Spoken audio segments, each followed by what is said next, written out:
La deuxième rencontre des pèlerinages de Carême, organisée par les franciscains de Terre Sainte, a eu lieu dans la basilique de Gethsémani, à côté du jardin des Oliviers.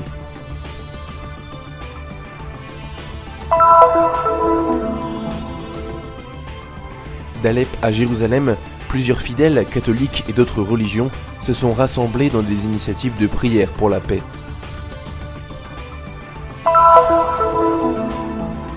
La chapelle de l'adoration perpétuelle de la grotte du Lait à Bethléem est l'un des centres internationaux de prière pour la paix, une réponse aux conflits au Moyen-Orient et dans le monde. Depuis plus de 30 ans, le centre Riwak restaure des centaines de bâtiments historiques et archéologiques en Palestine afin de préserver le patrimoine culturel et l'identité nationale. C'est le seul centre post-diplôme en hôtellerie de Jérusalem-Est. Chaque année, il forme plus de 160 étudiants, chrétiens et musulmans, dans les secteurs de la restauration et du tourisme.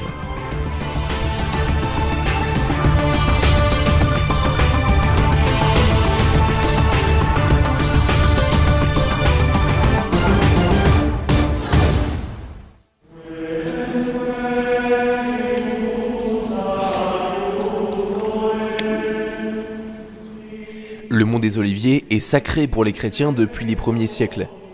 Au pied de cet endroit se trouve la basilique de l'Agonie ou de Gethsémani. Ce lieu a été le cadre d'un moment particulier de la passion de Jésus, le moment de son agonie, le moment de son combat contre la mort. L'angoisse, la tristesse qu'il ressent à ce moment-là résume un peu l'angoisse et la tristesse de toute l'humanité, qui trouve en lui l'homme véritable qui lutte pour trouver un sens, une signification. Et Jésus trouve un sens d'abandon, c'est-à-dire de s'abandonner à un destin peut-être plus grand que ses capacités humaines. L'amour et la confiance dans le Père, cependant, lui donnent la force de faire face à tout cela. Ici a eu lieu la deuxième étape des pèlerinages liturgiques qui parcourent les lieux saints liés à la Passion du Christ et qui ont commencé la semaine dernière dans l'église où Jésus a pleuré pour Jérusalem. Dans la basilique, volontairement peu éclairée pour commémorer la nuit de l'agonie du Christ, le vicaire de la custodie de Terre Sainte, le frère Dobromir Jastal, a présidé la messe et la prière des vêpres.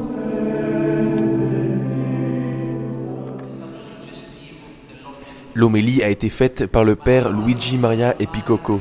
Le prêtre italien a souligné que la nuit de Gethsémani, en ce moment de solitude absolue, Jésus a eu besoin de ses amis. L'une des pires expériences de l'angoisse est la solitude des amis. C'est aussi l'endroit où Jésus amène ses meilleurs amis, Pierre, Jacques et Jean, mais ses amis s'endorment, c'est-à-dire qu'ils ne sont pas présents à sa souffrance. Ainsi, sa douleur est amplifiée par la solitude horizontale. Il y a des moments dans nos vies où même les gens qui nous aiment le plus n'arrivent pas à nous accompagner. Ils n'arrivent pas à rester debout face à ce que nous vivons. Nous pouvons dire qu'il a touché le fond de tout. Tout ce qu'un homme peut expérimenter en termes de souffrance, Jésus l'a accompli. Ici, à Gethsémani, il y a aussi eu d'autres activités qui permettent aux chrétiens locaux, aux religieux et aux pèlerins de vivre intensément la période du carême.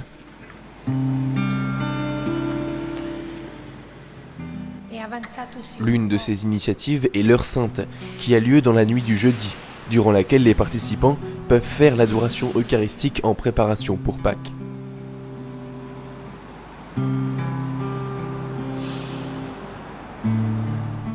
Une autre initiative a lieu dans la grotte de la trahison. Dans cet endroit où, selon la tradition, Jésus a rencontré les apôtres et a été livré aux soldats par Judas, a lieu chaque semaine la Lectio Divina, l'étude dans la prière de la parole de Dieu. Tout d'abord, nous sommes dans un lieu saint, et pour nous, vivre la Lectio est une occasion de redevenir les disciples de Jésus, autour de lui, à côté de lui, qui venaient souvent ici. En invitant les gens, les frères, les professeurs qui sont ici au Studium Biblicum Franciscanum et d'autres, nous leur demandons de venir ici pour nous aider à accueillir la parole dominicale plus profondément. Donc le samedi, nous écoutons la parole à l'avance pour nous préparer à bien vivre le grand cadeau que le Seigneur nous donne.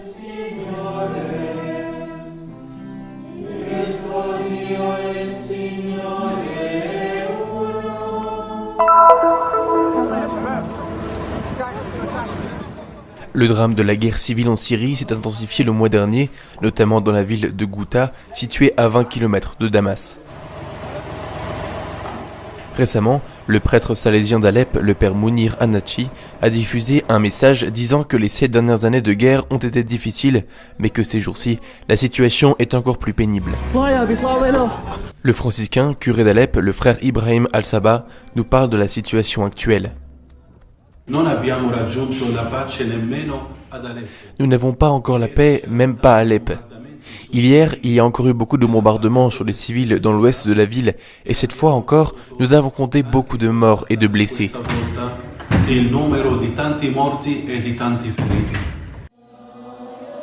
Même au milieu de tant de souffrances, la foi continue.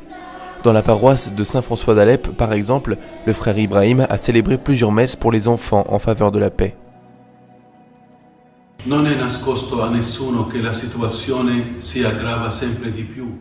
Ce n'est un secret pour personne que la situation s'aggrave, et nous entendons chaque jour le bruit des armes et des déclarations en faveur de la guerre et de la mort plutôt que de la paix et de la vie. Nous continuons à prier. Notre histoire n'est pas finie en Syrie. Continuiamo a pregare, non è finita la nostra storia in tutta la Siria.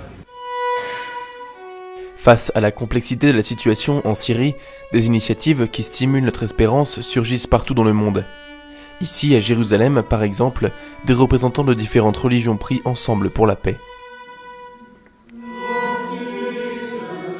Une cinquantaine de personnes appartenant à différentes confessions et nationalités ont participé à la prière dirigée par le frère Émile de la communauté de Thésée.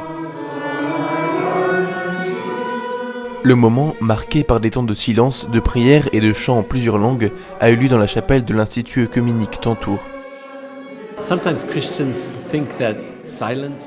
Parfois, les gens croient que le silence est réservé aux monastères, aux moines, mais le peuple de Dieu devrait être capable de découvrir le silence, la prière méditée, et c'est pourquoi nous offrons ce genre de prière et le partageons avec les gens qui viennent à Thésée.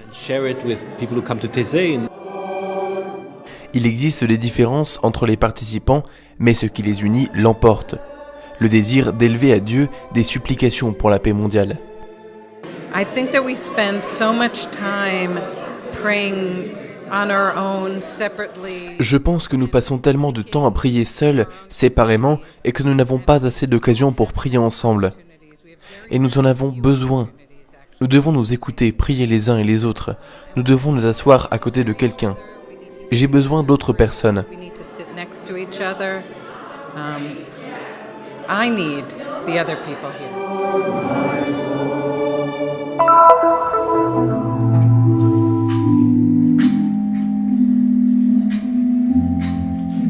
Même le silence de l'adoration parle. Dans cette chapelle de l'adoration perpétuelle, il y a une intention spécifique. La paix et la réconciliation entre les peuples. Le lieu de prière est situé à l'intérieur de la grotte du lait, dans la ville de Bethléem, et fait partie du projet 12 étoiles dans la couronne de la Vierge Marie, Reine de la paix. L'objectif est de créer 12 centres internationaux de prière continue dans différents lieux de conflit dans le monde.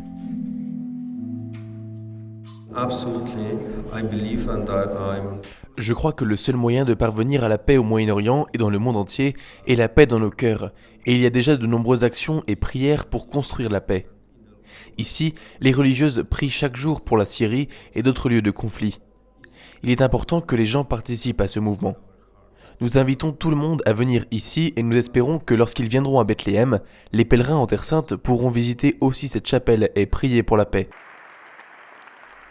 Avec les yeux du monde fixés sur la guerre en Syrie, aujourd'hui, surtout au Moyen-Orient, la demande de prière pour la paix se fait plus pressante, surtout en ce temps dédié à la prière.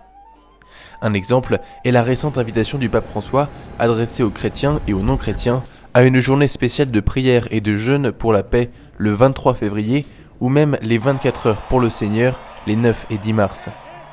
Cette initiative, également proposée par le Saint-Père, a lieu chaque année depuis 2014, les vendredis et samedis précédant le 4e dimanche de Carême. En plus de Bethléem, où les sœurs de l'adoration perpétuelle du Saint-Sacrement s'occupaient de l'adoration eucharistique, il y a d'autres chapelles impliquées dans le projet au Kazakhstan, la Bosnie-Herzégovine, la Côte d'Ivoire, la Corée du Sud et aux Philippines. Chacun abrite un tabernacle produit par l'équipe de l'artiste polonais Mariusz Drapikowski, car l'art et la beauté rapprochent les fidèles du Saint-Sacrement. Nous voulons que la paix règne d'abord dans les cœurs et les sociétés dans lesquelles nous vivons, puis qu'elle se répande dans le monde entier. Dieu peut nous donner la paix, nous devons juste la lui demander de manière sincère et fervente. Et la beauté, qui favorise la prière, fait battre nos cœurs au même rythme dans cet espace où l'on peut implorer la paix de Dieu. Dans les intentions de la prière, il y a aussi la résolution du conflit entre la Palestine et Israël et l'unité entre les différentes religions. Pour les personnes de bonne volonté, la communion fraternelle est tout à fait possible. Nous sommes ici à Bethléem, la ville natale de Jésus, là où les anges ont proclamé la paix et où Dieu désire donner la paix à l'homme. On peut voir ici, au Moyen-Orient, que plusieurs États et nations veulent établir la paix, chacun à leur manière. L'anxiété a envahi le cœur humain avec le péché originel. Pour cette raison, je suis très heureux que tant de personnes de bonne volonté veuillent la paix. Nous voulons l'instaurer, sachant que Dieu seul peut le faire à travers nous. Na swój sposób, na każdy, jaki ktoś jest przekonany, że tak, ale...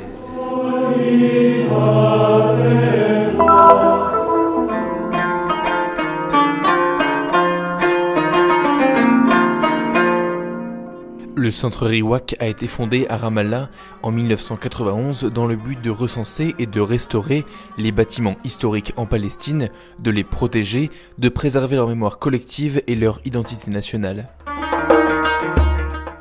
Pour mettre en œuvre cette stratégie, Riwak a lancé une initiative appelée Registre des bâtiments historiques qui publie de nombreux livres et cubages qui documentent des milliers d'images et de cartes. Le patrimoine est en danger parce que nous n'avons pas d'infrastructure pour le gérer. Dans les conseils de village, dans les communes, nous n'avons pas de loi qui protège les bâtiments historiques. Riwak a commencé à travailler sur le registre national des bâtiments historiques en 1994 et a fini en 2006. Il comprend tous les bâtiments historiques en Palestine, de Jérusalem à la Cisjordanie, à Gaza, 422 entre villes et villages, avec un total de 50 320 bâtiments historiques. Avec l'achèvement du registre national des bâtiments historiques, qui a duré 13 ans, Riwak dispose désormais d'une archive complète de données et d'informations utiles pour orienter les centaines d'architectes et de travailleurs spécialisés dans la réhabilitation et la restauration de bâtiments historiques dans les villes et les zones rurales. Riwak dispose d'une équipe spécialisée de concepteurs et d'architectes expérimentés qui ont participé à des cours spécialisés et des études en restauration. Mais la meilleure école de restauration continue d'être les bâtiments dans lesquels nous travaillons. La ville de Kalandia, au nord de Jérusalem, est l'une de celles qui comprennent des bâtiments historiques qui doivent être encore récupérés.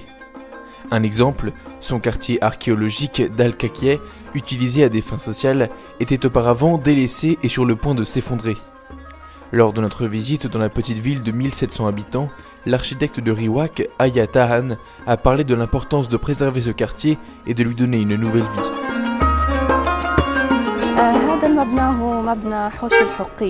Ce bâtiment à usage public, au profit des habitants de la ville, du village et des villages voisins, est un exemple du mode de fonctionnement de Riwak.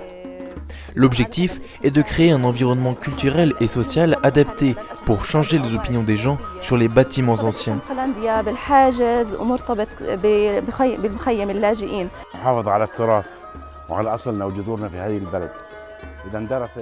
En préservant ces bâtiments, nous préservons notre patrimoine, nos origines et notre existence dans ce pays.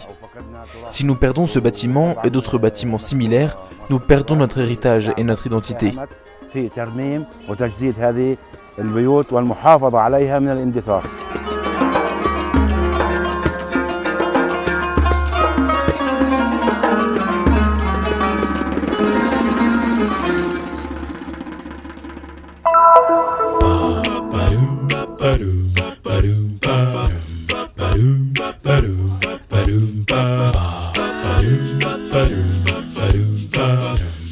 Je me suis inscrit parce que j'aime cuisiner depuis mon enfance. C'était mon rêve depuis que j'étais enfant. J'ai terminé mes études secondaires en Israël et je suis venu à Notre-Dame pour apprendre l'art culinaire parce que cela fait longtemps que je veux devenir une chef de première classe. Je suis en deuxième année. Je me suis inscrite parce que l'hôtellerie est essentielle à Jérusalem. J'avais commencé à travailler dans un hôtel, mais je n'avais pas étudié pour cela. Là-bas, j'ai découvert que c'est un travail que j'aime vraiment, alors j'ai voulu en savoir plus. Et c'est vraiment bien. J'aime apprendre à cuisiner. C'est mon passe-temps depuis mon enfance. Je cuisinais avec mon père qui m'apprenait. Je suis venu au centre Notre-Dame pour en savoir plus. Maintenant, je cuisine, étudie et travaille ici aussi. Personne ne peut être sage avec un estomac vide, a écrit George Eliot. L'Institut pontifical Notre-Dame de Jérusalem, propriété du Vatican, a pris cette mission à la lettre en fondant l'Institut de promotion professionnelle hospitalière, seul centre post-diplôme de l'hôtel à Jérusalem-Est. L'Hospitality and Culinary College a été fondé en 1990, offrant des cours dans l'hôtellerie, l'industrie culinaire et la restauration, ainsi que le tourisme. Nous avons un total d'environ 170 étudiants chaque année.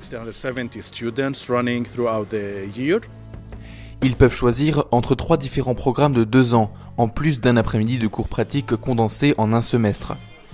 Les étudiants sont des garçons et des filles, des chrétiens et des musulmans qui viennent de Jérusalem-Est, mais aussi de Cisjordanie, et trouvent souvent du travail avant de finir le cours, aussi bien à Jérusalem-Est qu'à Jérusalem-Ouest.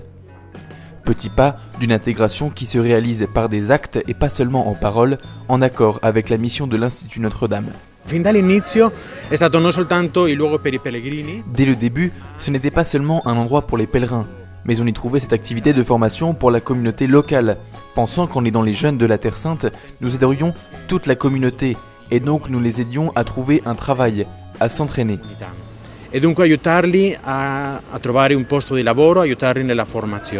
Ce collège est réputé à Jérusalem pour la relation avec les clients et la préparation des étudiants sur les plans pratiques et théoriques. Nous apprenons beaucoup dans différents domaines, gestion, service, emballage. Aujourd'hui, par exemple, nous avons le service. Nous faisons tout de A à Z pour satisfaire les clients. Nous essayons de les accueillir pour qu'ils se sentent chez eux et non pas dans un endroit étranger. Nous avons lancé ce programme que nous appelons Restaurant appliqué, où nos étudiants commencent à cuisiner ou à servir dans notre restaurant 4 jours par semaine. Nous l'avons ouvert au public et tout le monde peut venir, profiter de la cuisine et du service des étudiants et leur donner une motivation supplémentaire pour en savoir plus.